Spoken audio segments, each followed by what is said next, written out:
Welcome to This Week in Money. I'm Jim Goddard. Today, Ross Clark from chartsandmarkets.com runs down the action on the major markets. The US dollar has declined a bit, but gold hasn't picked up as much as you might expect because of that. WolfStreet.com publisher Wolf Richter dives into what's happening in the auto sector. He also looks at U.S. consumer confidence and what it means. Robert Campbell, publisher of the Campbell Real Estate Timing Letter, reports from San Diego and updates the health of the U.S. real estate market. He also has a few health tips for humans. Plus, at the end of the show, we'll have a company showcase update from American Manganese President Larry Reaugh. We'll talk to Ross Clark right after this. Cypress Development Corp. is developing a world-class lithium resource in the heart of Clayton Valley, Nevada. The size of the resource makes the Clayton Valley project a premier asset with the potential to impact the future of lithium supply. Cypress Development Corp. trades on the TSX Venture Exchange, symbol CYP, the OTCQB, symbol CYDVF, and on Frankfurt, symbol C1Z1. For more information, please visit our website, cypressdevelopmentcorp.com. Welcome to This Week in Money, the source for market opinions. Here is Jim Goddard. My guest is Ross Clark from chartsandmarkets.com, where you'll find insightful market commentary and timely technical analysis. Welcome back to the show, Ross. It's always a pleasure, Jim. Ross, was the story the U.S. dollar this past week? It pretty much was. You know, the dollar index has been just in this nice uptrending channel for the better part of a year at this point, and right at the top end of the channel 2 weeks ago. And in the span, say, of this 2 weeks, we've gone from the top end to now in the bottom third of the channel. It's testing its 50-week or 200-day moving average, which is a pretty important support level. That's held us, let me just say, this will be the seventh time that has been tested since the market turned a year and a half ago. So this becomes a pretty critical support area. And on the other side, so this is about a 3% drop in the U.S. dollar index. Canadian dollar is up about 1.75% in that time interval. Euro's up about 2.5%, but the big winner is the British pound. It's tacked on a pretty good run here. What do we got? About 8 cents in the British pound, 6% going into the Brexit vote here. So with that kind of action in currencies, though, you would expect to have seen commodities as a whole have some real buoyancy. And the only place we're seeing that is over in the agricultural side. The DBA, the Deutsche Bank Agriculture Index, had a great week. But if we look at the oil market, closing off the week, very, very little in terms of price action there. We've got, 53 3/4. Been in a $2.50 to $1.50 range for 2 weeks now, so there's nothing big happening. Seasonally, there's probably one more break left in the oil market before it puts in important low. And if we were to think about what else should be moving with a declining U.S. dollar, it would be gold. And gold was up around $15.20 when there was the scare on oil here a few weeks ago. It's at $14.95 right now. Didn't really get any kind of a bump with the decline in the dollar. And when I look at the commitment of traders numbers to see how the speculators and commercials are doing, they're both reducing their positions slightly. These were at major extremes, if you recall, about a month ago, and markets were ready in precious metals, gold and silver, to have a good break. And that's supporting gold right now, sitting about $14.65.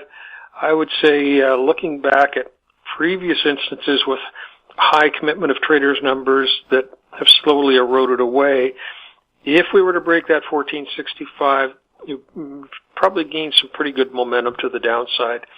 On the upside, $15.20 is going to be the resistance for now. Ross, we've had 10.5 years of bullish market. How does this compare to other bullish markets that lasted a long period of time? Well, when I look back on it, and the model I've been working with there's two of them. It's the 1962 to 1973 run, which was very big as far as the market was concerned. A rolling top at the tail end of that. If I look at the 1949 to 1961 rally, another one, there we are 12 years on that run. And we've been using that as our model for the last year because the ups and downs in that are very, very similar in terms of the percentage gains. It's about a 325% gain off the low, similar to what we've seen in the Dow in its run. The corrections percentage-wise have been very similar to what we saw back there.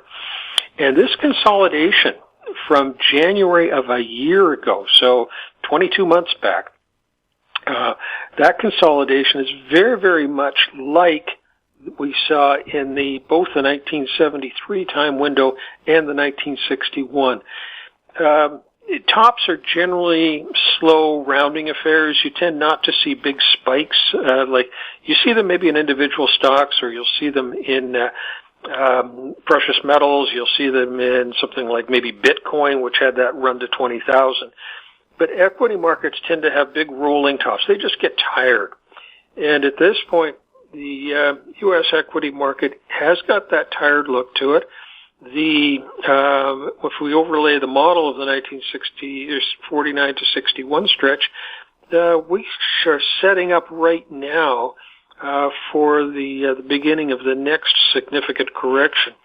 So unless it takes out these recent highs in a significant way, I think the easiest path now is back down below the August lows. Ross, thank you so much for chatting with us. Good to be with you, Jim. My guest has been Ross Clark from chartsandmarkets.com. If you have any questions for Ross, you can email him at where, Ross? Ross Clark at chartsandmarkets.com. Coming up, Wolf Richter next on This Week in Money. Always consult your investment professional before making any investment decision. Engineer Gold Mines is focused on the exploration and development of the historic high-grade Engineer Gold Mine situated 32 kilometers southwest of Atlan, British Columbia. Engineer Gold Mines is fully permitted for surface and underground exploration with the 2019 drill program now underway. Engineer Gold Mines Limited trades on the TSX Venture Exchange, symbol EAU. For more information, please visit us at engineergoldmines.com.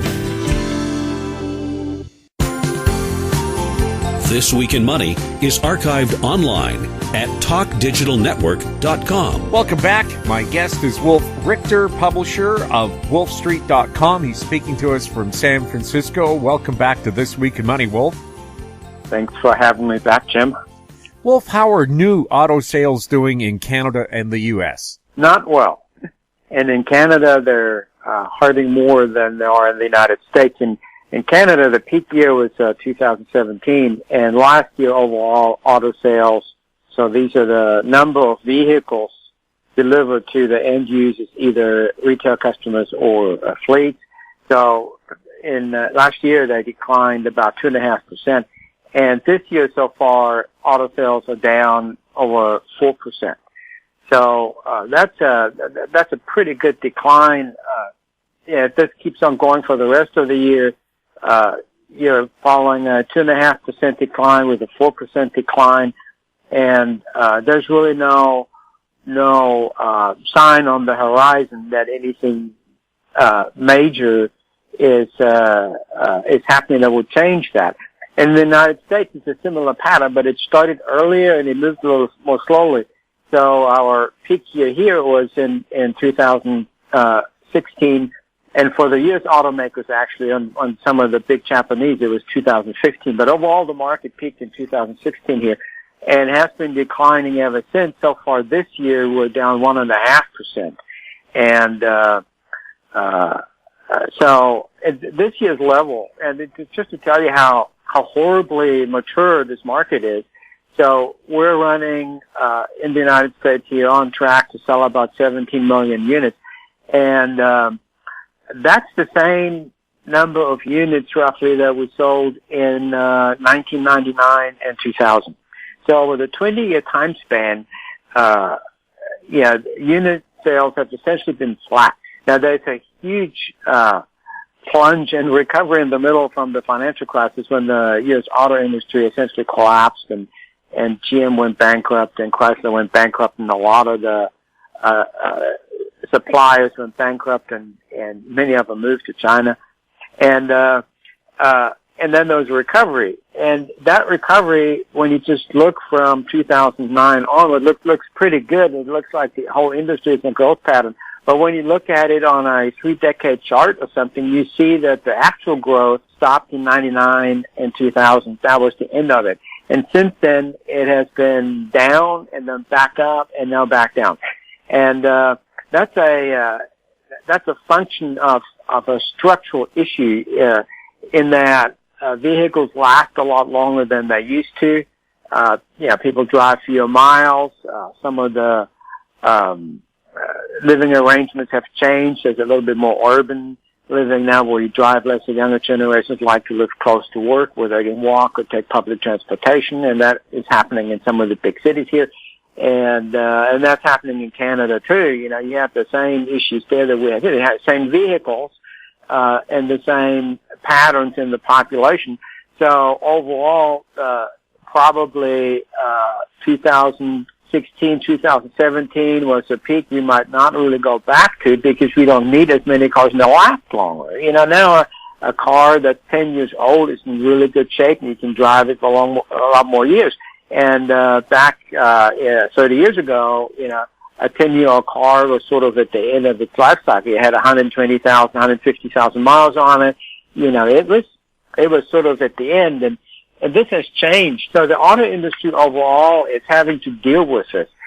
And of course, that's why GM expanded into China so aggressively into other emerging markets years ago, because it saw the growth pattern there, and it had already sort of given up on Europe and saw what was happening in the United States and in Canada. So it was looking for emerging markets to grow.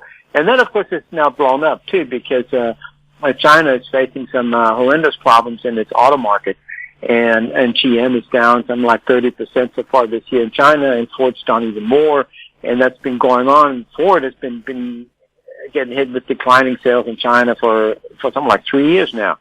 And so that dream has sort of evaporated. Now we're back to developed markets being mature and having to make a living. And so what they're doing all around is they're selling fewer vehicles, but they're selling more expensive vehicles. And so not only the same vehicles for more money as you would have in inflation, but bigger vehicles, fancier vehicles with more stuff on them. Trucks are really popular. Some of the hottest vehicles right now are these big four-door pickup trucks. These are one-ton trucks. Some of them are, with four-wheel drive or all-wheel drive, and they're approaching $100,000 in the price tag. And those are very popular. SUVs are popular. Crossovers are popular. Cars are not. Cars are getting crushed in the United States as well as in Canada. So the classic sedan is something that on the new car side just doesn't sell anymore. And so the automakers are struggling with that all around. And you have a new entrant, Tesla. Every car itself comes out of the hide of somebody else because the market is mature and isn't growing. You have some other developments. Now everybody's looking at EVs and building EVs. That's going to change the industry overall in terms of manufacturing, because EVs are a lot cheaper to manufacture and a lot easier to maintain. The hard part is the battery, but the automakers don't control the batteries. That's a different technology that's helped by other companies. So this is going to throw the industry into turmoil just when it really doesn't need it, because there's no growth in the industry. That has been reestablished now. There was growth after the financial crisis because there was pent-up demand after the collapse. And that has now been satisfied. So what we're left with is an incredibly mature market that is very tough, and where automakers are trying to raise revenues by selling more expensive vehicles and raising prices. And they're very proud of that. I mean, every time Ford and GM give the analyst meetings about the quarterly results, they brag about the rising average transaction price, the ATP. And that's a figure that's very closely watched. And of course, you don't brag to your consumers about rising prices like that, but they do to analysts. So yeah, they sell fewer vehicles, but the average transaction price may be up 4% compared to the prior year, and that's after all the rebates and everything. So this is you hear them talk about discounts and rebates and promotions and all this. The average transaction price is net of all of it. So this is the amount that people actually pay for their vehicles, and that has been rising sharply regardless of what the rebates are. And that's how Ford and GM instead of trying to maintain the revenues. Of course, the revenues are now coming under pressure. So from the global sales, all the major markets are in trouble now. And there's a global slowdown in auto sales. It's particularly strong in India and in China, but it's also in Europe and the UK. I mean, they have their own Brexit problem, and so and the diesel problem in Europe in general. I mean, diesels got killed in Europe, and so they're not really being replaced. People are just hanging on to their diesels, not buying anything else. So that's hurting auto sales there. This is a problem we don't have in Canada and the United States, is that diesel issue, because they were never really that popular to begin with. But it is a problem in Europe. What we have here in North America is the issue of just a very saturated market and a very competitive market. And the only solution that automakers have is raising prices and selling more expensive vehicles.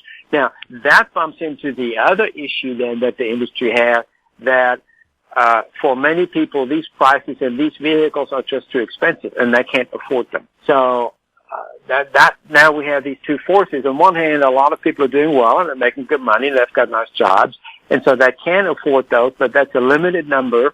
And then when you try to push volume beyond that, you run into the issue that these people cannot afford it. And so you're pushing them out of the new vehicle market into the used vehicle market, and we've seen that. And so they can no longer afford a new vehicle. And this is a very difficult situation for the automakers to deal with. In theory, they should produce lower priced vehicles to capture the low end of the market. And they're doing some of that. Ford has the Fiesta out. That's selling pretty well. That's a small car. Toyota has the Yaris, and there's some others like that you can buy for $14,000-$15,000 US. But Americans like something a little bit bigger, a little bit nicer, but then suddenly you're looking at $25,000-$30,000, and you still don't have a really nice car.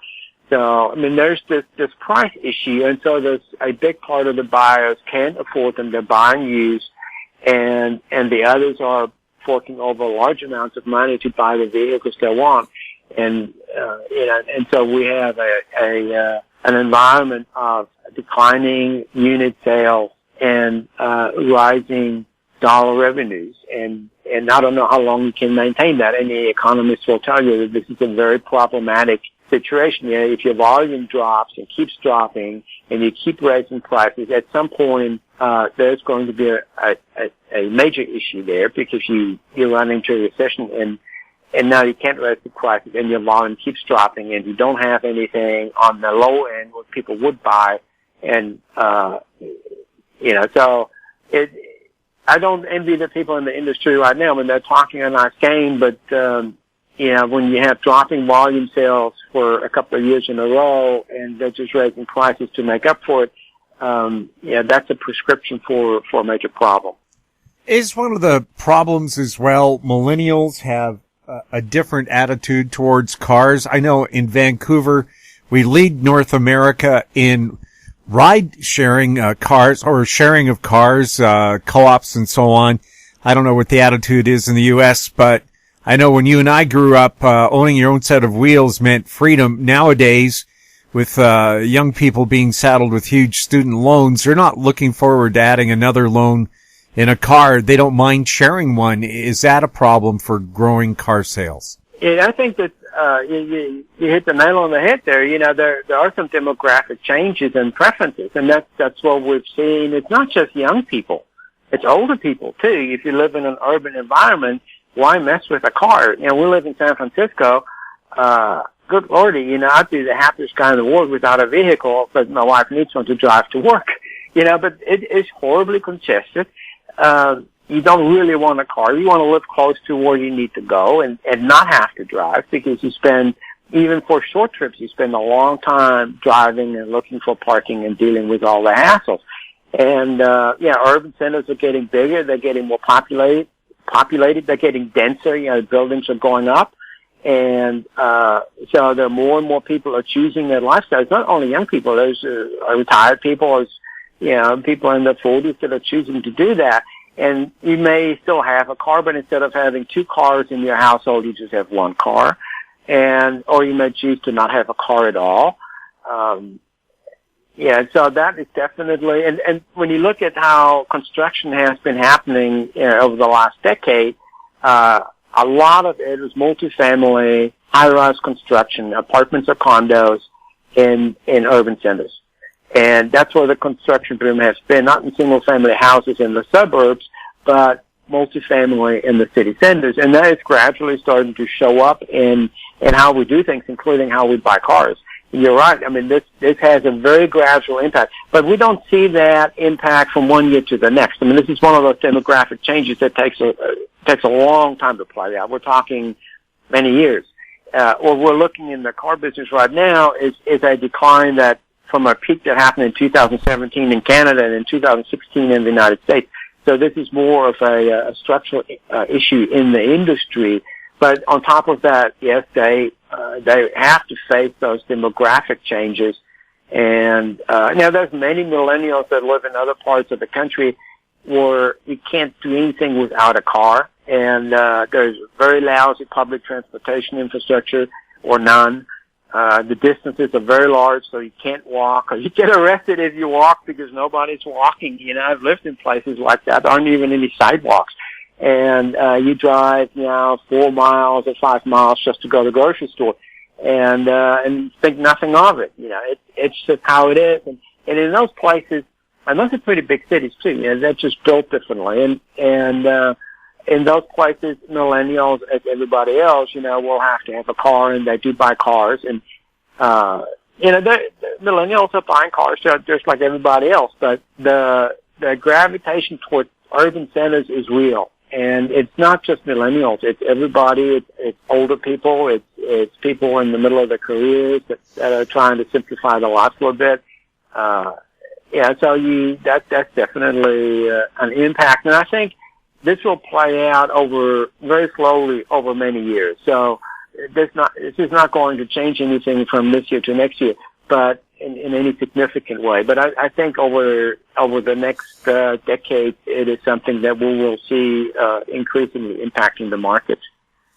Are people with good used cars now waiting for cheaper and better electronic cars to buy, so they're just holding off? Well, you certainly can buy electric vehicles, EVs, for cheap.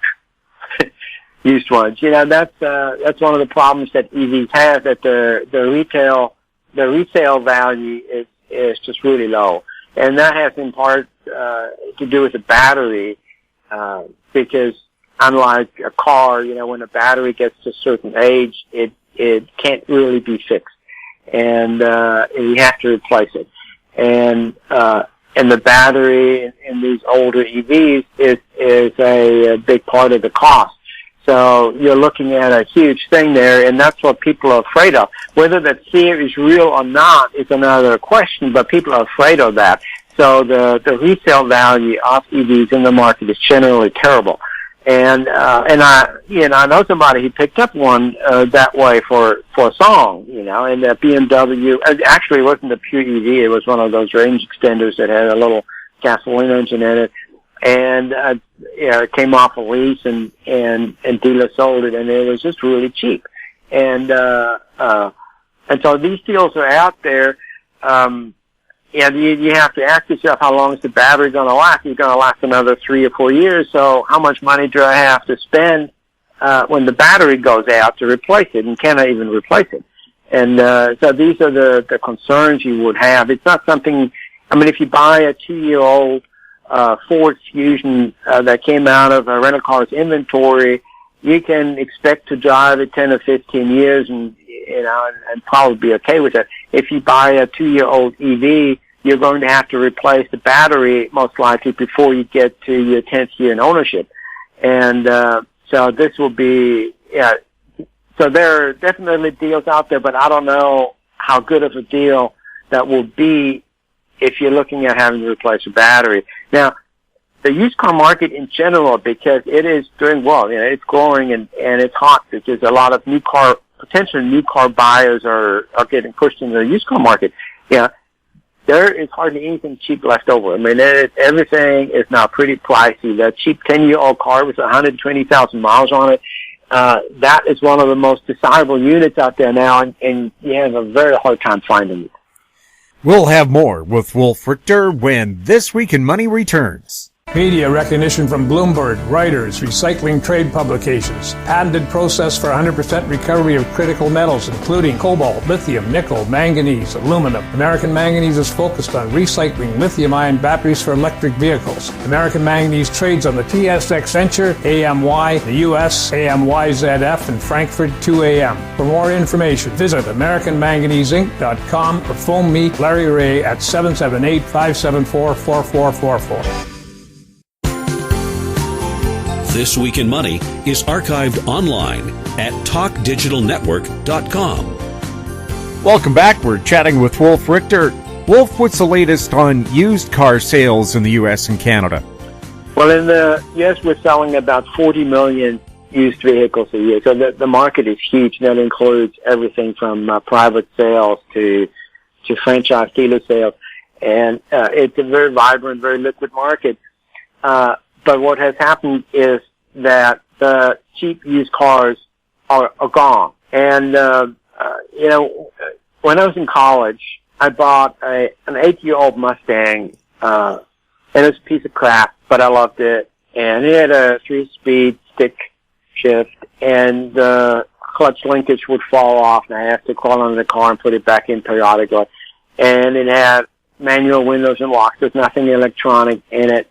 It had an AM radio, and it was just everything was manual. I mean, the seats were uncomfortable. The doors didn't close properly anymore. So there was water leaking in when it was raining, and so that was a $700 car back then. And $700 was a lot of money, but it was a cheap car that I could afford and I could drive, and I felt pretty cool in it back then.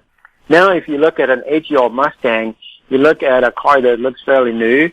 That runs circles around that old Mustang I used to drive. That may have a backup camera, that may have all sorts of electronics in it that you couldn't even dream of. And now the problem is that a college student cannot buy that anymore.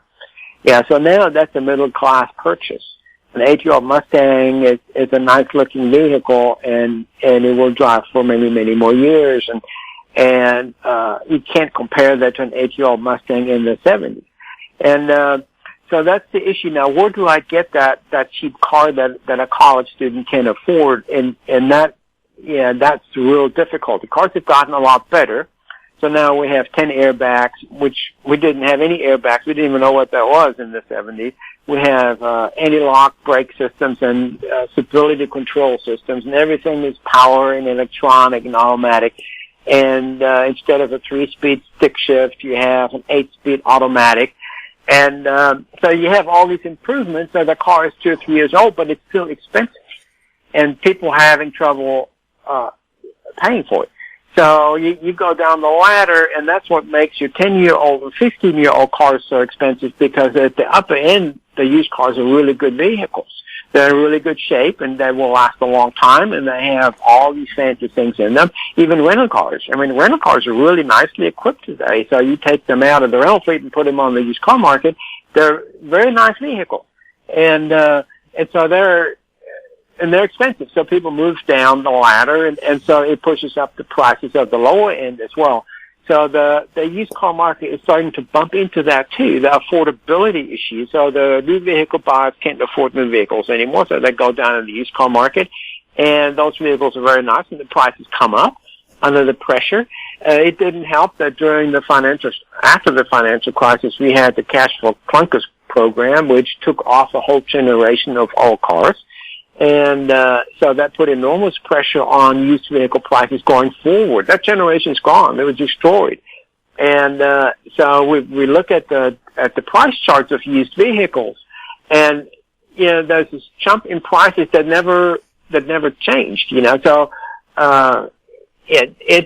the market is doing very well. So for people in the market that are the sellers, the vendors, the dealers, they're doing good. There's plenty of demand for it, but the low end is just not low enough anymore, and a lot of people are having trouble buying things. And now to get an affordable car, you're looking at something that's 20 years old or sometimes 25 years old, rather than 8 or 10 years old. And this is starting to be somewhat problematic. So, on the other hand, if you have a strong rental car sector in the economy with tourism doing well in the United States, you have a lot of supply. And that's good. That's going into the market. The lease turn-ins are going into the market, into the used car market, and that's good. But these are all, nearly new vehicles. They're 2 or 3 years old, and they're nicely equipped, and they're expensive, even on the used car market. And, so it's no longer that thing where you can buy just a cheap car in the used car market. Those times are gone. Everything that you buy, if it's halfway decent, it's going to cost quite a bit of money. And, and that's from the buyer's point of view. From the seller's point of view, obviously, you have merchandise and you have customers, and there's plenty of pressure in the market to keep the prices up.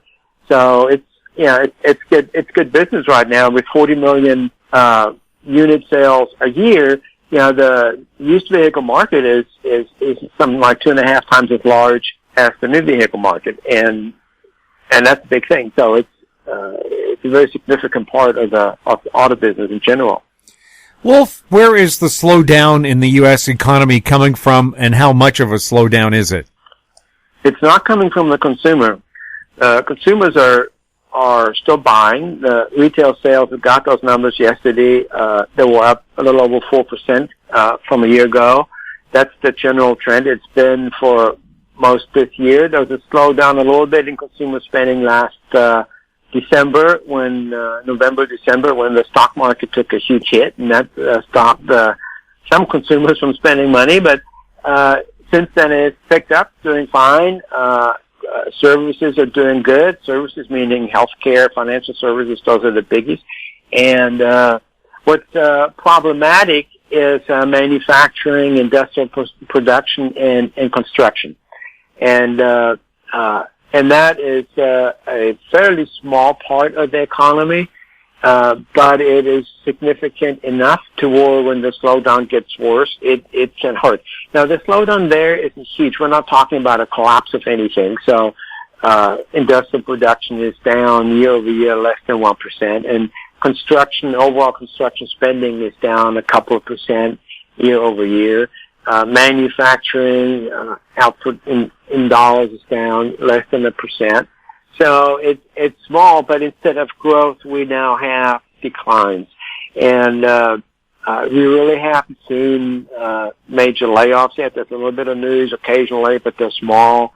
So manufacturers are still struggling to find employees. A lot of companies say the same thing.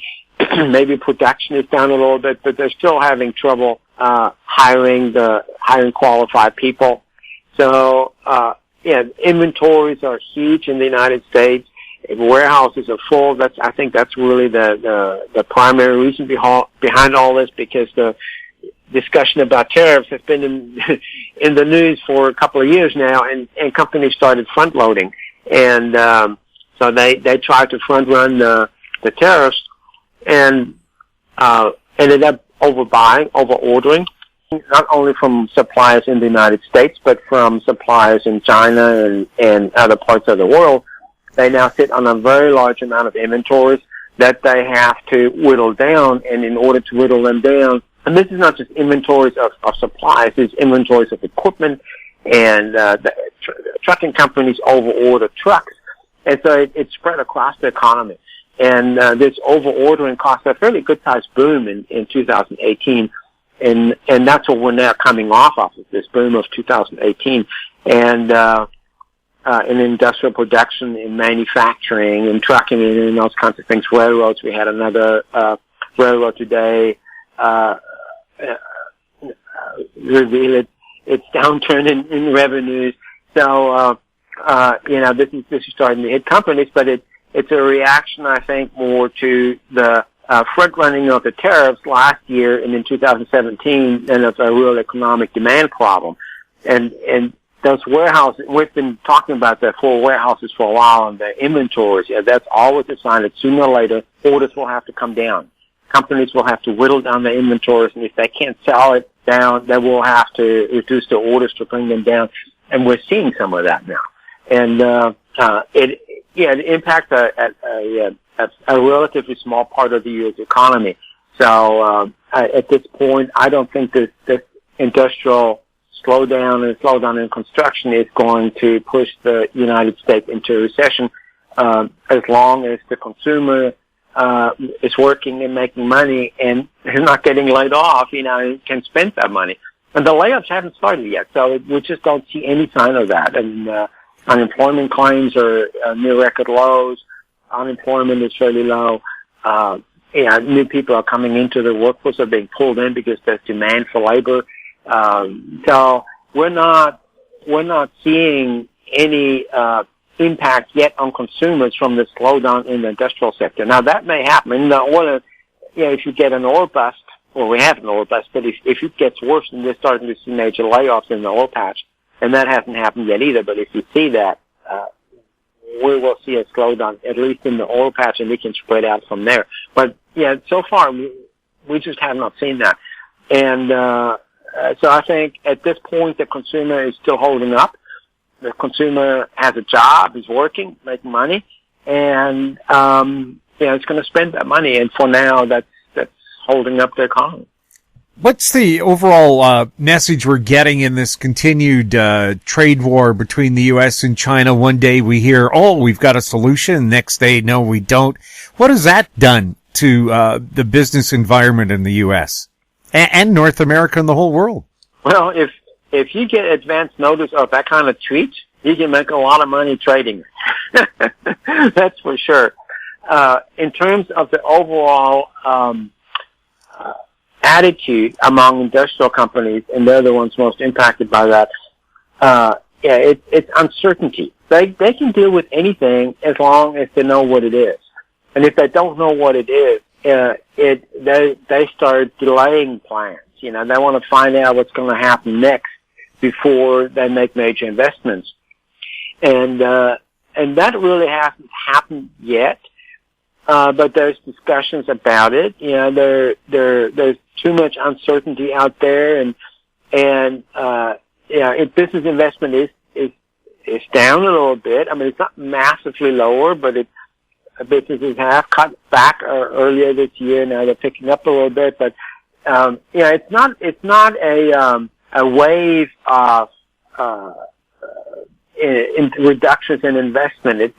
But it's a concern, and if that concern doesn't get dealt with sooner or later, and if we don't get some certainty, businesses will delay investments, they will cancel projects and go through that. So that is definitely an issue out there. Businesses need certainty. When they make an investment, they want to know where they're going to be a year, 2 or 3 from now, and that's getting increasingly difficult to forecast.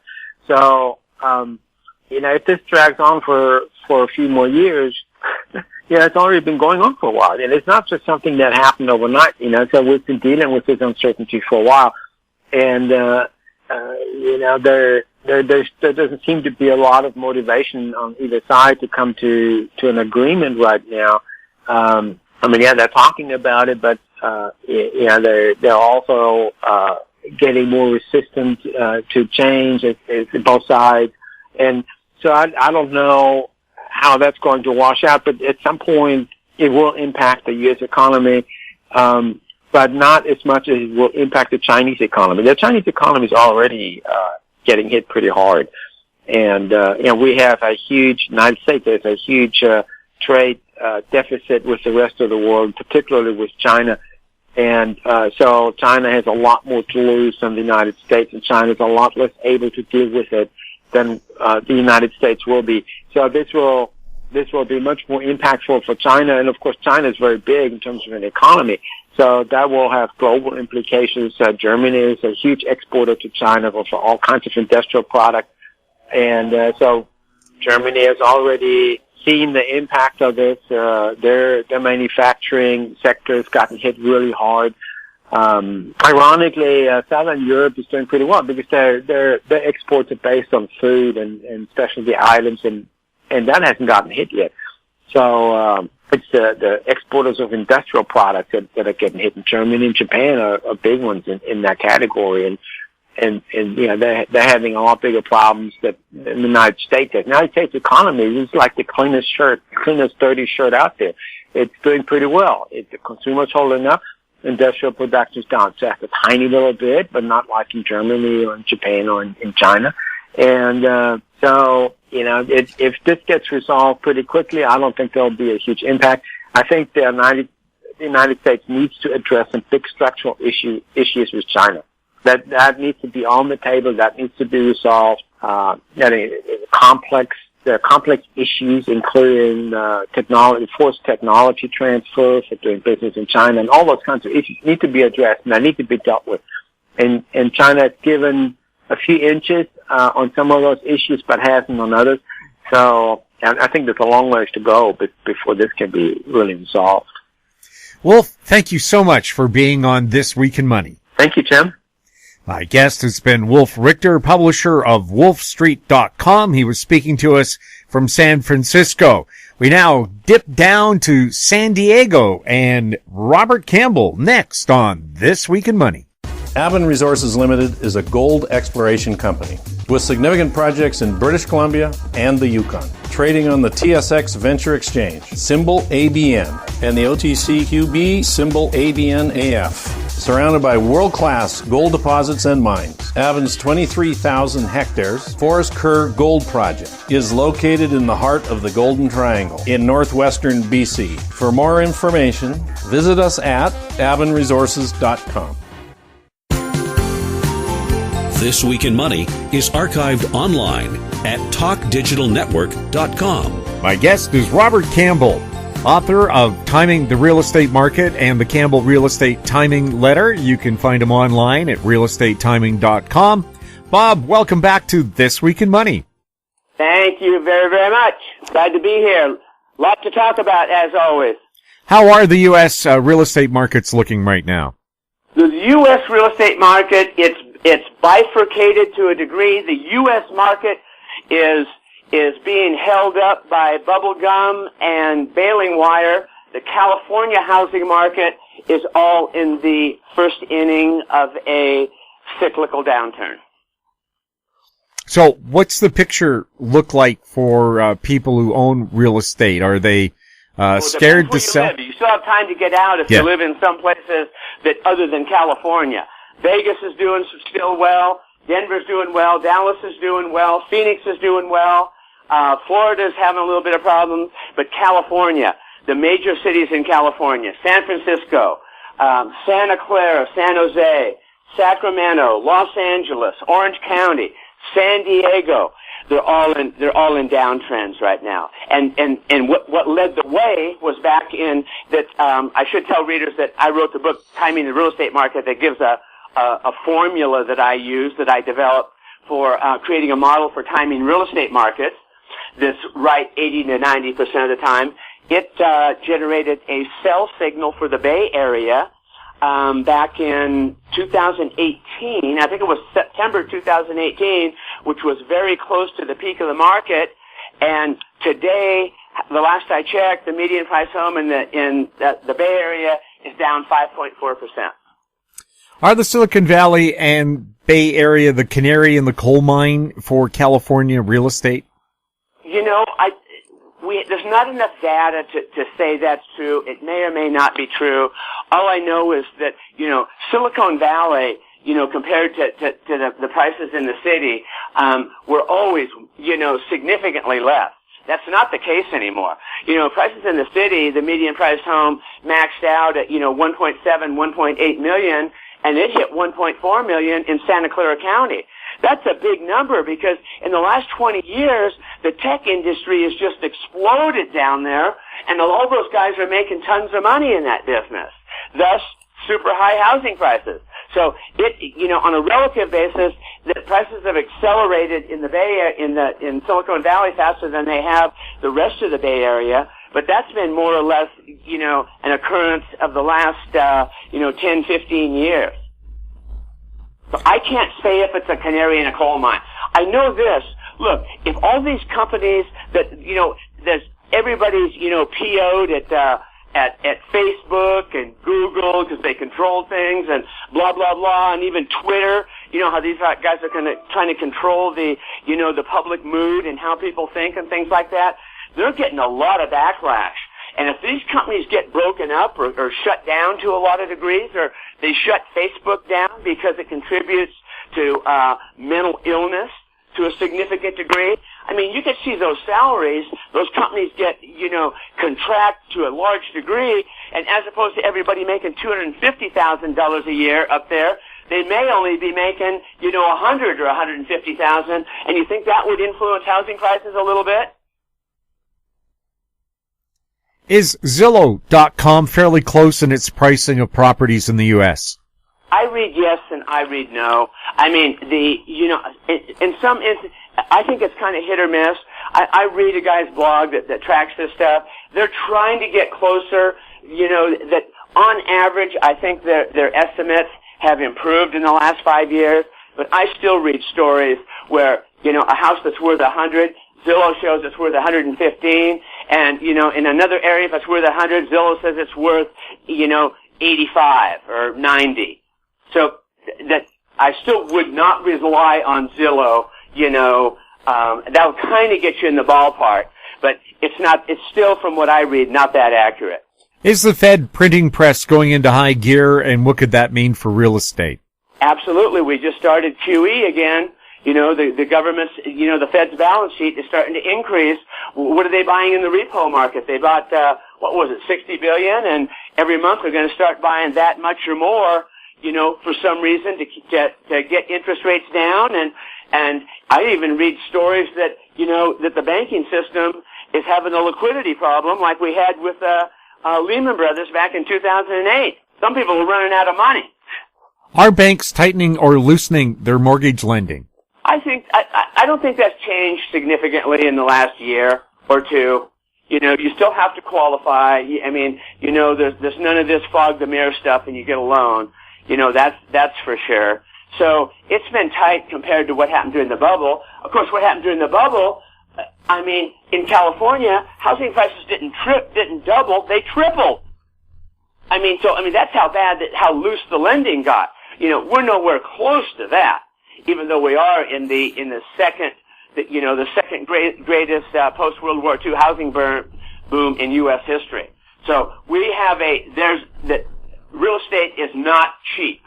It's not cheap. And the only thing that's keeping it up here are these ultra low interest rates. But also we have a recession that's on its way, that's coming. I mean, the 3-month, 10-year yield curve inverted in May 2019, and that has successfully predicted like 8 out of the last 9 recessions. So you kind of got to go with that. In my world, you got to assume a recession is likely. So I think that things are going to start. That we've seen the best in real estate. I can't comment about the stock market. I think we've seen the close to being the best in the economy, and I think we're going to see a recession. Super high odds in the next 6 to 12 to 9 months. Are we likely to see lower interest rates ahead? If we go into a recession, we're going to see lower interest rates. That's for sure. They're going to drop these things. The thing is, how low can they go? During the last 3 recessions, the Fed was able to drop anywhere between 8 and 6 points of the Fed funds rate, to get us to lower rates to get down to a recovery. Right now, we're only 2.5 points above zero, Jim. 2.5 points above zero. So they better pull some more rabbits out of their hat because they certainly, unless they're going to go negative, Are we going to go negative 2%? I mean, what's this world coming to, Jim? I mean, what's that world going to be like? Following a housing bubble, do housing corrections usually gain velocity on the downside? Yeah. You know, there's an old saying like most markets. You know, you take the steps up and the elevator down. We'll have more with Robert Campbell when This Week in Money returns. Don't miss out. Stay informed. Receive the HowStreet.com weekly recap with thought-provoking podcasts, radio, and articles delivered to your inbox. Sign up for the HowStreet.com weekly recap on our homepage at HowStreet.com. This Week in Money is archived online at TalkDigitalNetwork.com. Welcome back. We're speaking with Robert Campbell. Bob, is the Trump economy still growing? Yes, it is still growing. And it's growing because it's growing not because of organic reasons.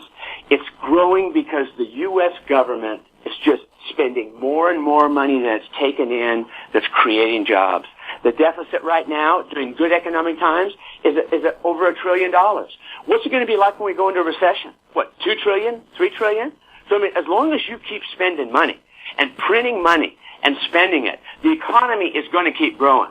If you print up $1 trillion and hand it out to people to use a toothbrush to clean the U.S. freeway system, the U.S. economy will increase by $1 trillion. Is there any value in that? No. That's the problem. We keep spending way more money. It's like deficit spending. I mean, can you keep your head afloat out of water, you know, and keep looking more and more successful if there was no limit to how much you could borrow? Of course. Can the average guy do that? No way. He gets cut off. U.S. government doesn't get cut off. Only thing that's going to cut off the U.S. government or any other government is free market forces. Where all of a sudden somebody goes, you know what, guys? This debt is worth 50 cents on the dollar. I don't want it. You know, that's what we're going to get paid back. And then you have a currency crisis. That'll fix things. And you better be on the right side of that trend too. Can recessions be avoided indefinitely? No, they can't.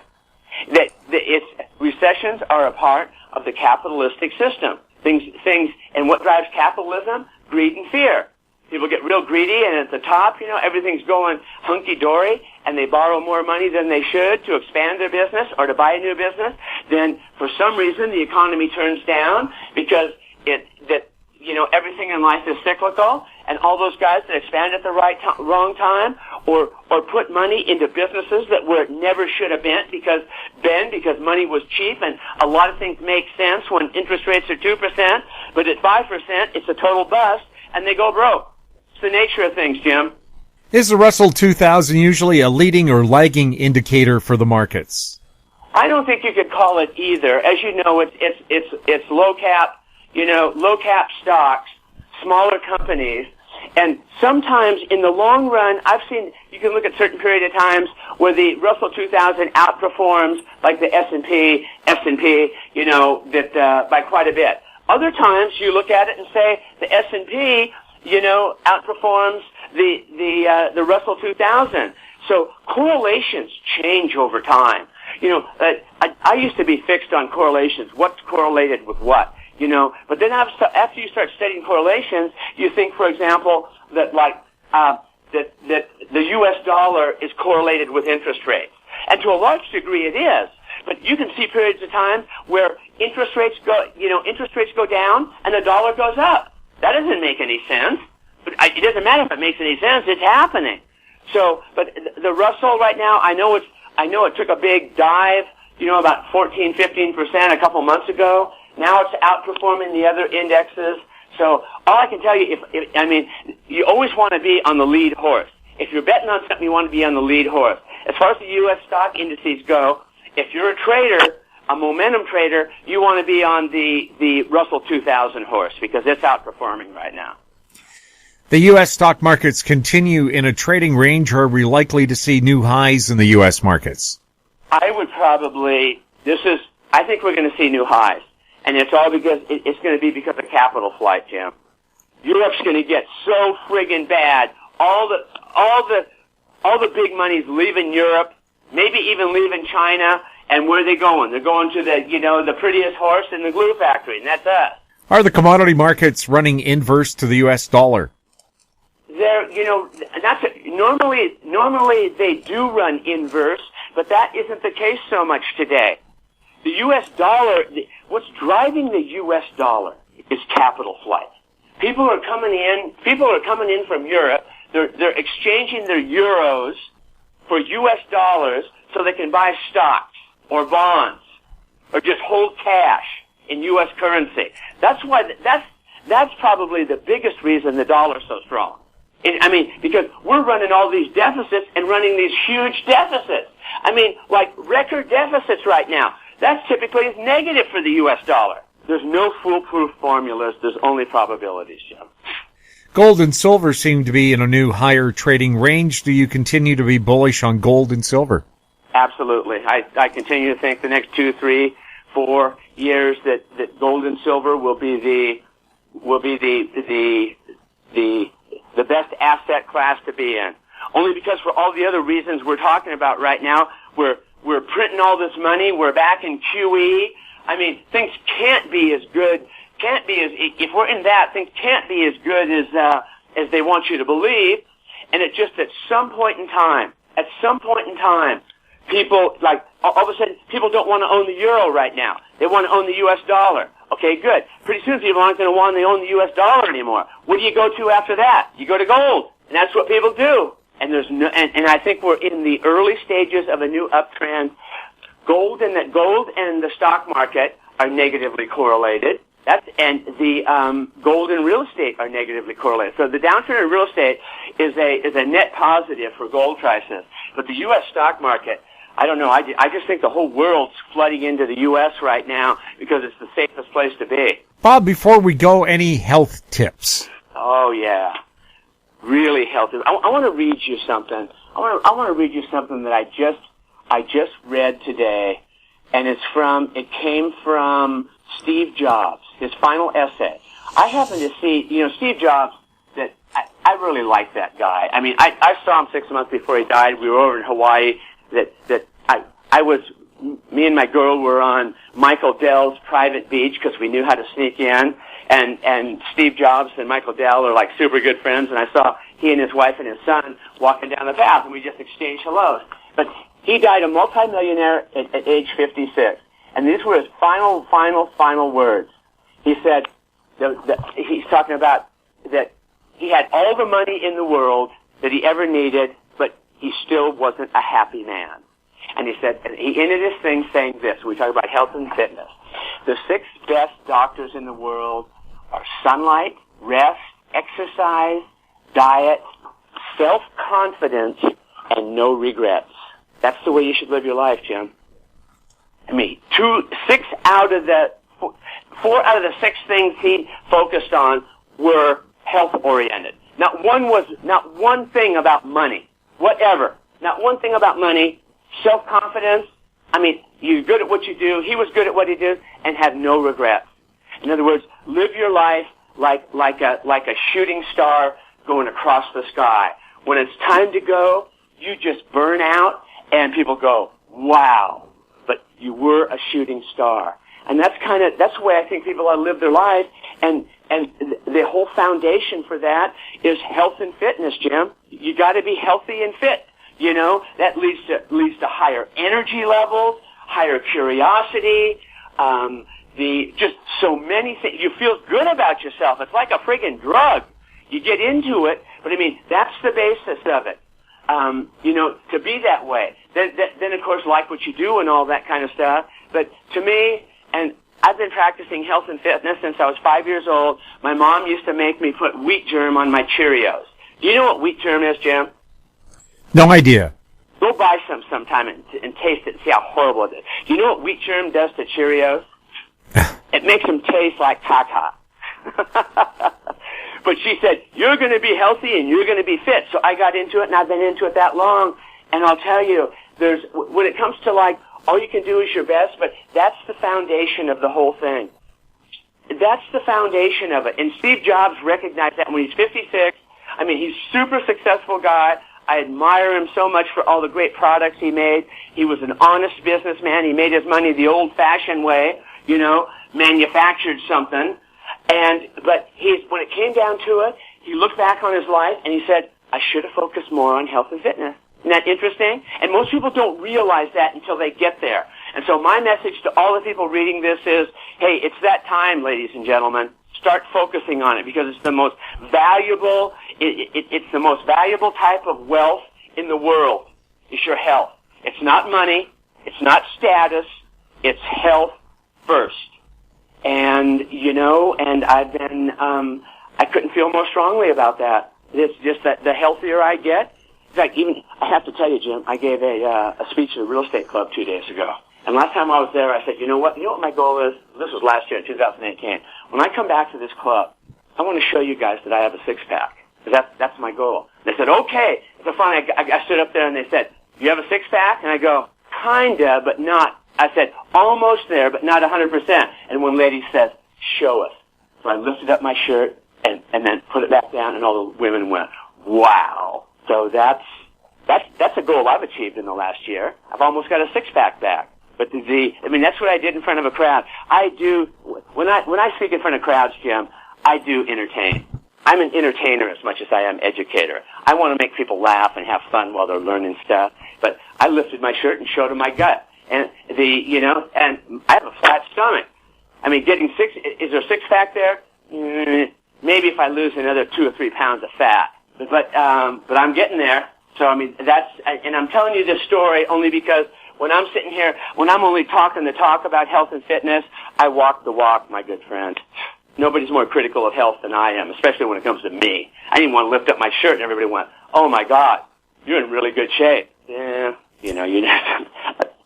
Well, Bob. Jack LaLanne was in good shape. Right. Well, Bob, what's your next seminar about, and where will it be held? And will you be? Seminar is being held on October 26th at the La Jolla Marriott, and it's on how to predict the peaks and bottoms of real estate cycles. And it just shows people the key indicators that I use, that I put into my model, to make the predictions that I do that are correct 80 to 90% of the time. So I've been one of those fortunate ones that happened to create something that keeps working after 30, almost 40 years. And I show people how to do it. Of course, most people don't do it, right? I could tell somebody there's a bag with $100,000 in it down on the beach in Del Mar. I could tell 10 people, and 9 of them come up with excuses why they were too busy right now to go get it, but they'll go some other time. I know there was a funny thing down on television where people on the beach were offered a bar of silver or a bar of chocolate, and 99% took the chocolate instead of the silver, which was worth about $150. I saw that. Is that amazing, Jim? No. No. You, my friend, obviously have more hope in the human race than I do right now. You know what really, that I just can't believe? I can't believe how dumb most people are getting. Well, don't forget, half the population is below average intelligence. But still, it seems like they're farther below than they used to be. Yeah.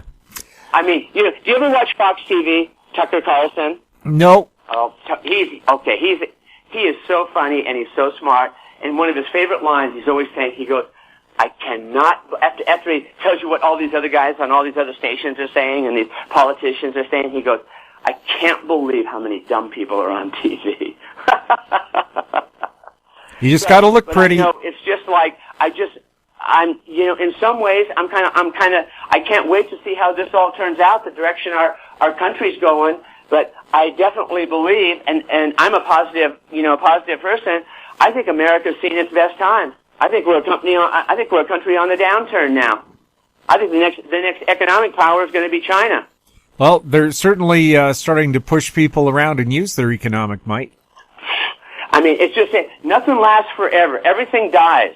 I mean, good countries, good democracies, bad democracies, everything has a life cycle to it. And I'll tell you, if any of these, there's like one chance in a million, but if any of these socialist, far left socialist presidential candidates got into office, I'd give the country about 2 years. Robert, how can people find out more about your timing real estate letter? You can go to my website, which is realestatetiming.com, just like it sounds, realestatetiming.com. I have a blog. I don't post daily. I post about 2 times a month. You can keep track of me that way. You know, if you have any questions about anything that that I do, or that some general questions, I may email you back, or I may call you up on the phone. I always like calling people up on the phone, because some of these emailing people back and forth 10 times to get to an answer when you can answer it in a 5-minute phone call. I'd rather call people on the phone. So, go there and see what I have, and you can see how accurate my timing model's been. I mean, when I say it's accurate 80 to 90% of the time, go look at the examples I put up there, and you'll see for yourself. It's just really, really amazing. And when it comes to real estate, I am not a cash flow investor. The name of the game is and always has been buy low, sell high. That's where the big money's made. Buying low and selling high. You can have cash flow, and you can buy high and then sell low, and you're a loser. And so that's one thing. Sometimes you can't control when you have to sell. You get in bad economic times, and all of a sudden you got a cash flowing property, and the property was worth $200,000 at the peak, and now down at the bottom it's worth $125,000. That cash flow didn't offset that $75,000 capital loss. So that's why I'm a real control freak. I've got you have a good model where you can predict when the peaks are and when the bottoms are. Use that to your advantage, and don't lose money. That's the final thought is that the number one rule of money is don't lose it. I have a real aversion to losing money, Jim. I hate it. It predominates everything I do. I do not like the feeling. So, I mean, as long as I can do well, as long as I can make 10% on my money every year without any significant drawdowns, I consider myself to be a super successful investor. I know that doesn't sound like much by most people's standards. You know how many people make 10% per year, consistently without any low drawdowns over the course of a 50-year period? Not many, because you know what, they get devastated by these down markets, and these down markets are what psychologically lead to ruin. The agony of losing money can become so great. I knew people doing the real estate bust, or heard of people doing the real estate bust here in California. They lost so much money they committed suicide, Jim. I mean, that's why you don't want to lose money. It's devastating. It really affects you in a negative way. So that's one of the things you try to avoid. It's like getting hooked on heroin. You don't want to get hooked on heroin either, because that's devastating too when you try to get off of it. So it's don't lose money. I think that kind of thing. Stay healthy and fit. And have a good business that you enjoy. Have a good business that you enjoy, and you'll be in the top 1% of the happiest men in the world. Robert, thank you so much for being on This Week in Money. Oh, my pleasure, Jim. Look forward to talking to you again soon. Bye-bye. My guest has been Robert Campbell, author of Timing the Real Estate Market and the Campbell Real Estate Timing Letter, online at realestatetiming.com. He was speaking to us from San Diego. And that wraps up our show for this week. We'd like to thank our guests, Ross Clark, Wolf Richter, Robert Campbell, and thank you for listening. If you have any questions for the show or our guests, you can send them to info@housestreet.com. Now stand by for a company showcase update from American Manganese President and CEO Larry Reaugh. I'm Jim Goddard. We'll be back next week with more This Week in Money. Comments made on This Week in Money are an expression of opinion only and should not be construed in any manner whatsoever as recommendations to buy or sell any financial instrument at any time. Archived online at talkdigitalnetwork.com. This Week in Money is a production of Howe Street Media Incorporated. Executive producer is Tom Allen. Welcome to Company Showcase, an advertising feature on HoweStreet.com. I'm Jim Goddard. I'm speaking with Larry Reaugh, CEO and President of American Manganese. Welcome back to the show, Larry. Thanks, Jim. Larry, you put out a news release on Thursday. What was in it, and what was it all about? Okay, the release was all about the Sarko, our CTO, Chief Technical Officer, attending a meeting that was sponsored by the Department of Mines or Resources, And we got an invite from the Deputy Minister to attend in Toronto. And to be very honest with you, it's the first we'd heard of it. They contacted us through LinkedIn. And actually, somebody who posts our stuff, Connie, it came to her, and we contacted them, and then we had a meeting set up with Dan McGroarty because he was going to be in Washington, D.C., and they had a good, good head-to-head meeting. Dan is, of course, a critical metal expert and on our advisory board. So we set up to go to Toronto, which was a great meeting. There's a couple hundred people there. The big thing we found out that there was some grants available and through the Department of Mines, and we're eligible for those. So we'll be applying in the next short period because we don't have a lot of time left. And but it was very uplifting, and now the Canadians can become part of the group like we have in the U.S. that is quite aware of us, and that is in the government. So, yeah, it was, Sarko had a great time. He'll be back on Friday, and we will go into a little further discussion here. We've, looking at the news stream, there's definitely a lot of recycling stuff coming up, not as much as previously, but it's still hitting the mainstream. And I've been saying for some time that we're finally getting on the map, and this is helping. So all the news is better. And I talked about the 30% excess scrap that was being developed by battery manufacturers in China. And that came from a very reputable source, and, that tells me that we're going to have a lot more interaction with some of the battery companies. Now, this morning was really busy. We had meetings, and we had a very long conference call with somebody that's interested in our process and perhaps pitching in to help us develop it. And like I say, that's with caution.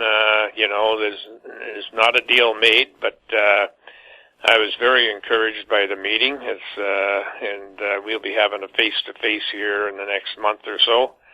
So everything's kind of moving along the way I'd like it to move. The markets are, of course, up and down every day. There's a lot of uncertainty out there, and we try to negate some of that for the company by, our continuous podcasts to keep everybody in the loop. I know there's some people on the bull boards that say that we should get rid of it, but I doubt they're actually investors in the company. But we've got a lot of things happening. It's just really, really been busy. It's even my emails have gone to about 400 or 500 a day. A lot of it's crap, and it's easy to, delete those, but a lot of it you have to pay attention to because you got to remain in the loop on what's happening around the world, and there's dozens of queries about our process. People want to start using it, and we're not quite there yet, so we can't call ourselves a recycler because we're not recycling anything except in our pilot plant. And some companies call themselves a recycler if they've done disassembled 4 or 5 batteries. But we want to get into commercial production next year, and I can see that as a strong possibility of happening beginning sometime very early in the year. And it's an ongoing battle. We can be happy that we've kept our shareholders in the loop, and because now they can start to see the light at the end of the tunnel. We're through with the pilot plant testing. We've shown that it can work on a continuous basis. with good recoveries, and now we're working on that Tier 1 third-party material, which is, I hope that we'd have results, full results this week, but I guess I got to wait till next week. But that's forthcoming, and there's a couple of battery manufacturers that are waiting on pins and needles for that too. So it's been an interesting week. It's a short week, but it seems like it's long, but it seems like it went by fast. It's just the way things are happening here at the office these days, and we look forward to Monday. Larry, for people new to American Manganese, what's the company all about? American Manganese is a critical metal company that developed a process for treating very low grades of manganese, and it's patented in 4 countries. From that patent, we were able to get a big jump on any other company looking at recycling, because we recognized that the chemistries were the same, and we should be able to treat the cathode materials in batteries, which we've done up to the completion of the pilot plant. And now we're moving on to other areas. We're still a mining company, but it's urban mining, and we've never lost track of the fact that we are miners, and because we're mining batteries, and that's been the focus. I think that that gave us the edge on other recyclers. So American Manganese has a website, AmericanManganeseInc.com, where anybody can do due diligence on us. They can get a hold of us at 778-574-4444, or they can email me at lray@amymn.com. And before it slips my mind, we had 34,000 reviews on the last letter we wrote, and that has taken us up to about 115,000 total views on 2 letters, total openings on 2 letters. And we're pretty happy with those results, and that's with the economic standard. Now, the company is traded on the Toronto Venture Exchange under the symbol AMY. It's traded in the U.S. under the symbol AMYZF, and it's traded in Frankfurt under the symbol 2AM. Larry, thank you so much for chatting with us. Thank you. I've been speaking with Larry Reaugh, CEO and President of American Manganese. I'm Jim Goddard. Our conversation took place on October 18th. Comments made on Company Showcase are an expression of opinion only and should not be construed in any manner whatsoever as recommendations to buy or sell any financial instrument at any time.